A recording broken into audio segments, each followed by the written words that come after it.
네, 안녕하세요. 저번 시간에 영장에 의한 체포 배웠죠. 근데 이제 영장에 의한 체포가 있고 원칙적으로는 영장이 필요해요. 체포를 하려면. 근데 원칙에 예외가 있어요. 뭐냐면은 긴급 체포랑 현행범 체포가 있는데 오늘은 긴급 체포를 한번 해볼 거예요. 긴급 체포. 여러분들 긴급 체포. 영화나 드라마에서 많이 보셨죠? 긴급 체포.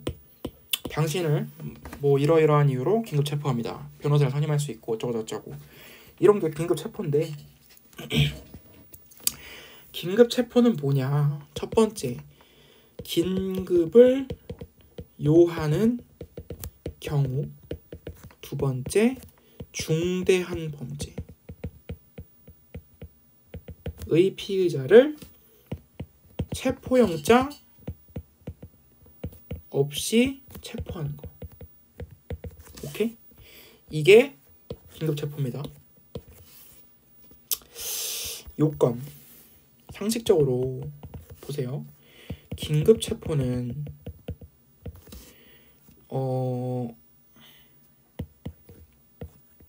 영장에 의한 체포보다 더 범위가 크겠죠. 그러니까 더 엄격한 요건을 요구할 거라는 거는 아시겠죠. 왜냐하면은 영장에 의한 체포는 그래도 판사가 발부한 영장이라는 명목이라도 있는데 긴급 체포는 그냥 긴급 체포하는 거잖아요. 이거는 어떻게 보면은 권리 침해의 정도가 더 크거든요. 그렇기 때문에 요건이 더 까다롭습니다. 요건은 영장 체포 플러스 중대성 플러스 구속 사유 플러스 긴급성. 세 개가 붙었어. 영장 체포 뭐였죠 아까? 저번 시간에 했는데 상당성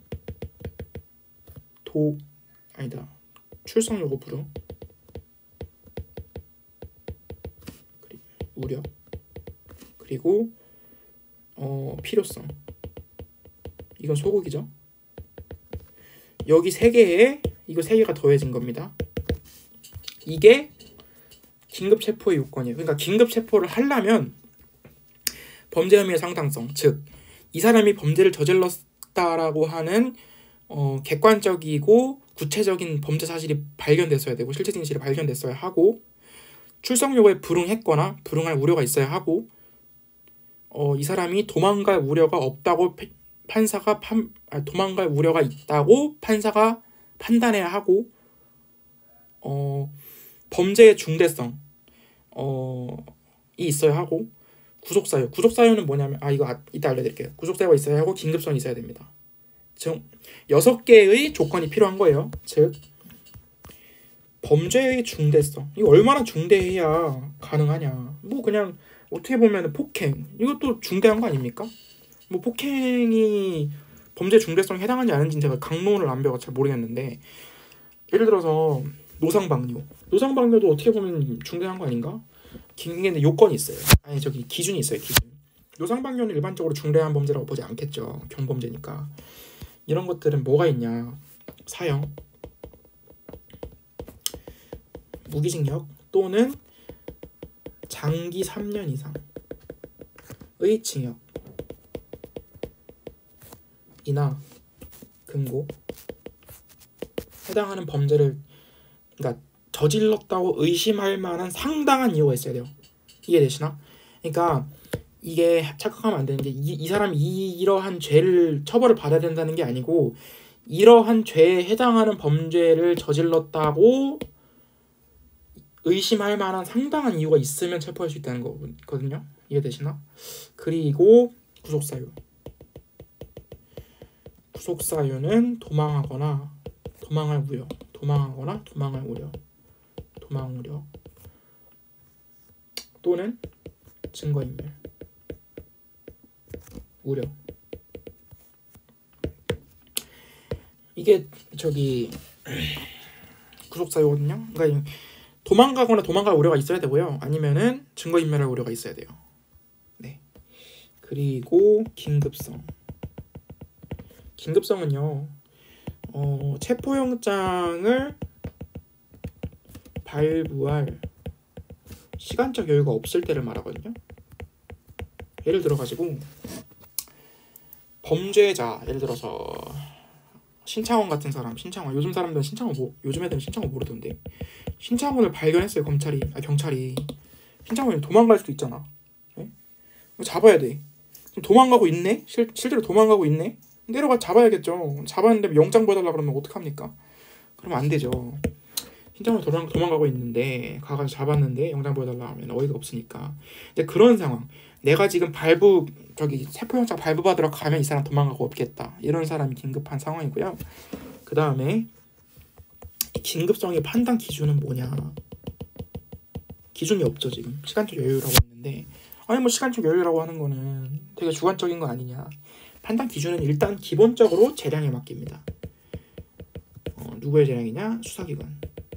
당시 체포 당시 집행자. 체포 당시 상황을 보고 이게 적법한지 아닌지 판단한다는 거죠. 네. 그러니까 사후에 밝혀진 사정. 나중에 알고 보니 이 사람 도망갈 수도 있었어. 오케이, 이러면 이 사람 체포하는 게 맞았겠다. 이게 아니고 그 당시에 이 사람이 이 체포를 집행하는 사람이 봤을 때 당시에 도망갈 우려가 있느냐, 증거인멸할 우려가 있느냐. 야, 그게 아니다. 긴급한 도망갈 수도 있다. 그러니까 내가 체포영장을 발부하면은 체포를 못하겠다. 이 정도가 인정이 되느냐에 관한 거거든요. 그렇죠. 어쨌든 그 다음에 긴급체포 절차가요. 일단 기본적으로 영장 내면 안 치겠죠. 경장을 안 치니까 긴급체포죠. 영장 체포는 절차가 어떻게 됐습니까? 그때 영장 청구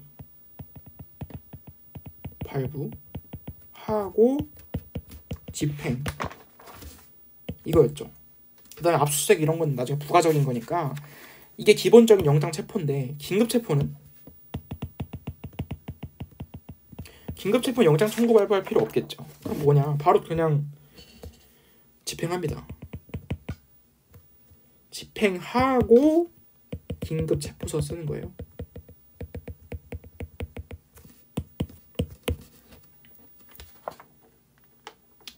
이해되시나?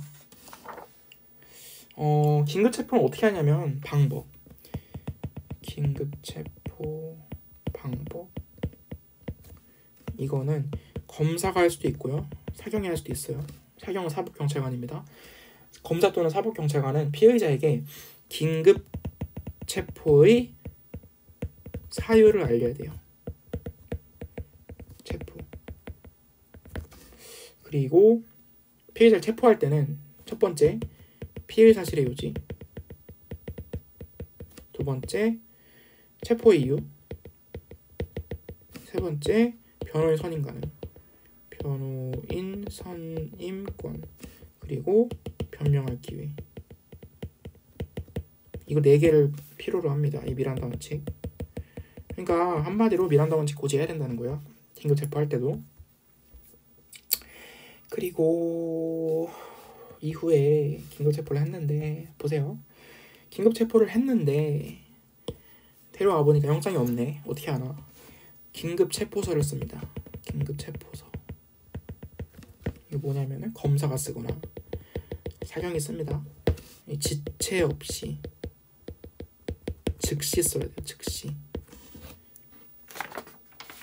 그리고 압수수색 검증. 이거 아까 전에 그 망치 예시 든 거 기억나시죠? 그러니까 피의자를 체포할 때 예를 들어서 긴급 체포하려고 가는데 남의 집에 들어가 버렸네. 남의 집에 들어갔는데 그럼 남의 집 문 닫고 들어갈 수 있나? 들어갈 수 있습니다. 어떻게 들어가냐? 영장 없이. 그러니까 긴급 체포 시에는 영장 없이 타인의 주거 수색 가능. 그리고 체포 현장에서 영장 없이 압수수색 검증 가능. 그리고 그러니까 그리고 긴급 체포된 자가 소유, 소지, 보관하고 있는 물건 있잖아요. 물건. 예를 들어 뭐 체포된 사람이 갖고 있는 핸드폰이라든가 이런 거. 근데 이제 이 핸드폰에 뭔가 증거가 있을 것 같아. 긴급히 압수할 필요가 존재할 때는 영장 없이 압수수색 검증 가능합니다. 이거 뭐라 그러면 이 긴급 압수수색이라고 하는데 어쨌든 가능하고요. 체포 후의 조치. 아까 말씀드렸다시피 긴급 체포서 작성한 다음에 어떻게 해야 되느냐? 체포 통지를 해야겠죠. 똑같이 체포 통지, 체포 적부심 청구권 고지 이거 2개 해야 되거든요. 지체 없이 서면으로 변호인이나 선임권자 중 피의자 지정한 자가 한테 피의 사건명, 그 다음에 체포의 일시 장소, 그리고 범죄 사실의 유지, 그리고 체포의 이유, 그리고 변호인 선임 가능, 이거를 고지해야 됩니다. 체포 통지. 그 다음에 체포 적부심 심사권은 체포 적부심 피의자한테 해야 되고요. 그리고 체포 적부심 청구권자 중 피의자가 지정한 사람한테 체포 적부 심사를 청구할 수 있으면 알려야 돼요. 이 2명한테. 이해되시죠? 그리고 긴급 체포를 해왔어. 구속영장 청구하고 싶으면요.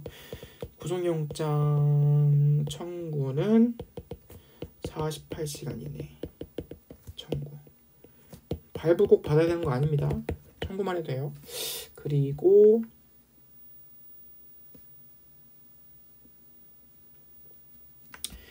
긴급 체포는요.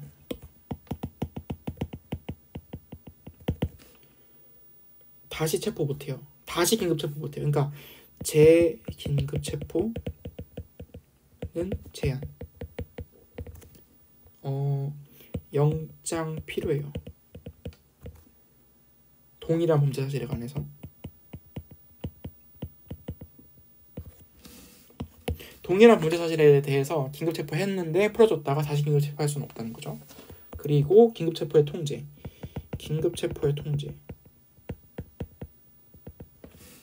만약에 구속영장 청구를 안 하고 석방을 했어요. 석방을 했으면 30일 이내에 검사가 긴급 체포서 아까 체포하고 나서 쓴 거 4번 첨부해서 어떻게 해야 되냐면은 석방 통지서를 써야 돼요. 그래서 인적사항, 긴급 체포 일시 장소, 그리고 이유, 체포 왜 했냐 이거 써야 되고요.